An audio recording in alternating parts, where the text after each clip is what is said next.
نحمده ونصلي ونسلم على رسوله الكريم اما بعد فاعوذ بالله من الشيطان الرجيم بسم الله الرحمن الرحيم يا رب صل وسلم دائما ابدا على حبيبك خير الخلق كلهم۔ رمضان المبارک کے آخری عشرے میں مردوں کے لیے مسجد میں اعتکاف کرنا سنتی مؤکدہ علی الکفایہ ہے۔ اگر مسلمان اس سنت کو اجتماعی طور پر چھوڑ دیں گے تو سب ہی گناہگار ہوں گے، اور اگر بستی کے کچھ افراد اس سنت کے اہتمام کر لیں تو چونکہ یہ سنت مؤکدہ علی الکفایہ ہے، اس لیے چند افراد کا اعتکاف یا کسی بھی ایک فرد کا اعتکاف جو ہے پوری بستی کی طرف سے کافی ہو جائے گا۔ اگر کوئی بھی شخص اعتکاف میں نہ بیٹھے تو سارے کے سارے مجرم شمار ہوں گے، اللہ تبارک و تعالیٰ کے مجرم ہوں گے۔ اس لیے آپ حضرات کے سامنے اعتکاف میں بیٹھنے والے حضرات کے متعلق کچھ مسائل ذکر کیے جائیں گے۔ پہلا مسئلہ اعتکاف کا مسنون وقت، یعنی اعتکاف کب سے شروع ہوتا ہے اور کب ختم ہوتا ہے، اعتکاف کا مسنون وقت کیا ہے؟ اعتکاف کا مسنون وقت 20 تاریخ یعنی رمضان المبارک کی 20 تاریخ غروب آفتاب سے لے کر عید کا چاند نظر آنے تک ہوتا ہے۔ چاہے چاند 29 رمضان المبارک کو نظر آ جائے یا 30 رمضان المبارک کو، ہر حال میں مسنون اعتکاف پورا ہو جائے گا۔ اب اگر کوئی شخص 20 رمضان المبارک کو غروب آفتاب کے بعد اعتکاف کے لیے مسجد میں آئے گا تو اس کا یہ اعتکاف جو ہے یہ مسنون اعتکاف شمار نہیں ہوگا۔ کیوں؟ اس لیے کہ غروب آفتاب سے پہلے مسجد میں آنا تھا اور اعتکاف کی نیت سے اعتکاف کی جگہ میں بیٹھنا تھا، لیکن یہ تو غروب آفتاب کے بعد مسجد میں تشریف لا رہا ہے۔ دوسرا مسئلہ اعتکاف کے صحیح ہونے کے لیے کچھ شرائط ہیں۔ فقہاء کرام نے کچھ شرائط لکھی ہے کہ جن کے بغیر اعتکاف صحیح نہیں ہوتا۔ پہلی شرط، اعتکاف جو ہے مسلمان کا ہوتا ہے، کیونکہ یہ عبادت ہے اور عبادت مسلمان ہی کرتے ہیں، کافر جو ہے وہ اہل نہیں۔ نمبر 2، عاقل ہونا، عقل مند ہو، مرد اور عورت کا بالغ ہونا شرط نہیں، بلکہ ایسا نابالغ بچہ جو سمجھدار ہو، سمجھ بوجھ رکھتا ہو، اس کا اعتکاف بھی درست ہے۔ اعتکاف کی نیت کرنا، مرد کا مسجد میں اعتکاف کرنا اور عورت کا گھر کے اندر اعتکاف کرنا، یہ اعتکاف کے صحیح ہونے کے لیے شرطیں ہیں۔ البتہ کوئی چیزیں ایسی ہیں کہ جن سے بندے کا اعتکاف فاسد ہو جاتا ہے، تو لہٰذا اس کو ذرا غور سے سنیے کہ کہیں ایسا نہ ہو کہ ہم 10 دن تو مسجد کے اندر بیٹھے ہوئے ہوئے اور کسی وجہ سے ہمارا اعتکاف بھی فاسد ہو چکا ہو اور ہمیں اس کا علم ہی نہ ہو۔ تو کچھ امور ایسے ہیں کہ جن سے اعتکاف ٹوٹ جاتا ہے، فاسد ہو جاتا ہے۔ نمبر 1، اعتکاف کو فاسد کرنے والے چیزوں میں سے پہلی چیز، مسجد سے بلا عذر باہر نکلنا، چاہے 1 منٹ کے لیے ہی کیوں نہ ہو۔ 1 منٹ کے لیے بھی اگر مسجد سے بلا عذر باہر نکلے گا کوئی شخص جو اعتکاف میں بیٹھا ہوا ہے تو اس کا اعتکاف ٹوٹ جائے گا۔ اعتکاف کی مدت میں مسجد کی جو شرعی حدود ہوتے ہیں اس حدود سے باہر نکلنا جائز نہیں ہے، سوائے حاجت کے۔ اب وہ چاہے حاجت طبعی ہو یا حاجت شرعی ہو، حاجت طبعی کے لیے بھی باہر نکلنا جائز ہے اور حاجت شرعی کے لیے بھی باہر نکلنا جائز ہے۔ حاجت طبعی میں کیا چیزیں داخل ہیں؟ جیسے کہ پاخانہ پیشاب کرنا ہے، استنجا کرنا ہے، وضو کرنا ہے، اگر غسل فرض ہو جائے، غسل کی ضرورت ہو تو غسل کرنا ہے۔ یہ تمام کے تمام چیزیں حاجت طبعی کے اندر داخل ہے۔ لیکن یہ بات یاد رکھیے کہ پیشاب پاخانہ کے لیے قریب ترین بیت الخلاء کا انتخاب کرنا چاہیے، قریب میں اگر کوئی واش روم ہے تو اسی کا انتخاب کرنا چاہیے، دور جانے کی ضرورت نہیں۔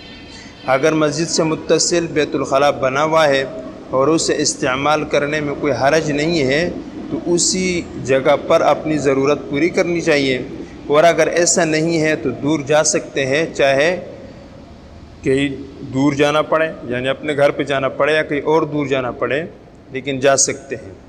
اگر بیت الخلاء مشغول ہو یعنی بیت الخلاء کے اندر کوئی دوسرا شخص ہے تو انتظار کرنے میں کوئی حرج نہیں، البتہ فارغ ہونے کے بعد ایک لمحہ بھی وہاں ٹھہرنا جائز نہیں۔ جب آپ نے اپنی ضرورت پوری کر لی تو اب آپ کے لیے وہاں ٹھہرنا جائز نہیں ہے۔ قضائے حاجت کے لیے جاتے وقت یا واپسی پر کسی سے بھی مختصر بات چیت کرنا جائز ہے، بشرطیہ وہاں پر ٹھہرے نہیں، یعنی جاتے جاتے اگر کسی کے ساتھ کوئی بول دیا، کوئی بات وغیرہ کر لے تو یہ جائز ہے اس کے لیے، لیکن کھڑا رہے وہاں پر گپ شپ لگائے یہ معتکف کے لیے جائز نہیں ہے۔ حاجت شرعی مثال کے طور پر کوئی شخص ایسی مسجد میں اعتکاف میں بیٹھا ہے کہ جہاں پر جمعہ کی نماز نہیں ہوتی، تو اس مسجد کو چھوڑ کر دوسری مسجد میں جمعے کی نماز کے لیے جانا، یا اذان کہنے کے لیے کوئی دوسرا شخص نہیں ہے اور جہاں اذان دی جا رہی ہے وہ مسجد سے خارج جگہ ہے، مینارہ وغیرہ ہے، تو اس پر جا کر اذان دینا یہ بھی جائز ہے، اس کو کہتے ہیں حاجت شرعی۔ غسل فرض کے علاوہ اگر کوئی اور غسل کی ضرورت ہو، مثلا جمعے کے دن کے لیے غسل کرنے کی خاطر یا گرمی کی وجہ سے غسل کرنے کے لیے مسجد سے نکلنے کی اجازت نہیں۔ گرمی سے بچنے کے لیے مسجد میں اے سی، واٹر کولر وغیرہ کا معقول بندوبست کر لینا چاہیے، اور اگر اس طرح گرمی کی صورت میں ٹھنڈے پانی سے تر کیا ہوا گیلا تولیہ وغیرہ یا کپڑا وغیرہ تر کر کے اس کو اپنے جسم پر چلایا جا سکتا ہے، اور اپنے جسم پر اگر کوئی پھیر لے تو یہ بھی ایک بہترین طریقہ ہے۔ ایسے حدودی مسجد میں کوئی بڑا ٹب یا برتن وغیرہ رکھ کر اس میں بیٹھ کر اپنے جسم پر پانی بہایا جا سکتا ہے، یا پھر بہت مجبوری کی صورت میں جب بیت الخلاء میں قضائے حاجت کے لیے جائیں تو حدودی مسجد میں ہی کرتا قمیص وغیرہ اتار لیں، اور جتنی دیر میں استنجا کرنا تھا اتنی ہی دیر میں 2-4 لوٹے پانی کے جسم پر بہا لیں اور فوراً مسجد لوٹ آئے، تو اس صورت کی بھی گنجائش ہو سکتی ہے۔ کوئی چیزیں ایسی ہیں کہ جن سے اعتکاف ٹوٹ جاتا ہے۔ پہلی چیز میں نے آپ کو بتا دی، اب دوسری چیز جمع اور دواعی جمع، یعنی جن چیزوں سے اعتکاف ٹوٹ جاتا ہے، اعتکاف توڑنے والی چیزوں میں سے دوسری چیز جمع، جن کی وجہ یعنی ہم بستری کرنا، جن کی وجہ سے انزال ہو جائے تو اعتکاف ٹوٹ جائے گا۔ تیسری چیز مجنون اور بے ہوش ہو جانا، بشرطِ بے ہوشی اور جنون 2 دن سے متجاوز ہو جائے۔ اعتکاف کے دوران کچھ امور جائز ہے، وہ جائز کام تو جائز ہے، ان کو کر لینا چاہیے۔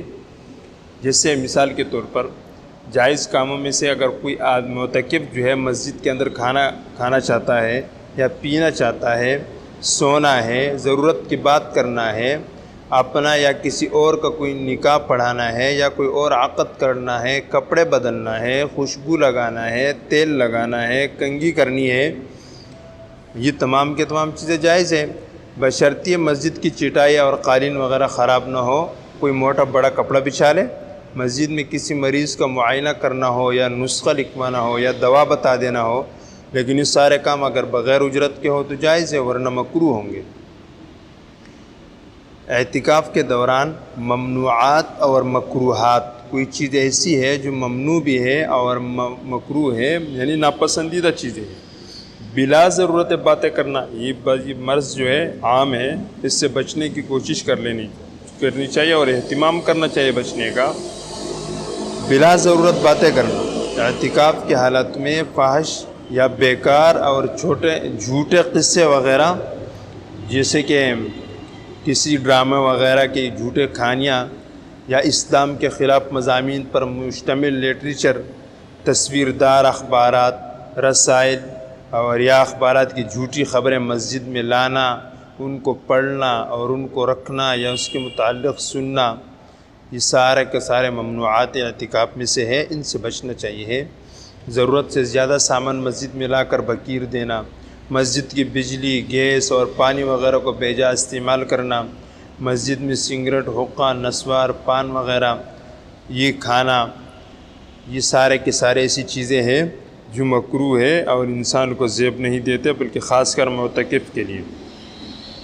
اعتکاف کے دوران معتکف کے لیے ضروری ہے کہ قرآن مجید کی خوب تلاوت کرے، کثرت کے ساتھ تلاوت کی جائے جتنی زیادہ ہو سکے، تیسرے کلمے کا ورد ہو ہر وقت، اسی طرح استغفار کی تسبیح صبح اور شام ہو، درود شریف، آیات کریمہ، اسی طرح سبحان اللہ و بحمدہ، سبحان اللہ العظیم کی تسبیحات کرتے رہیں۔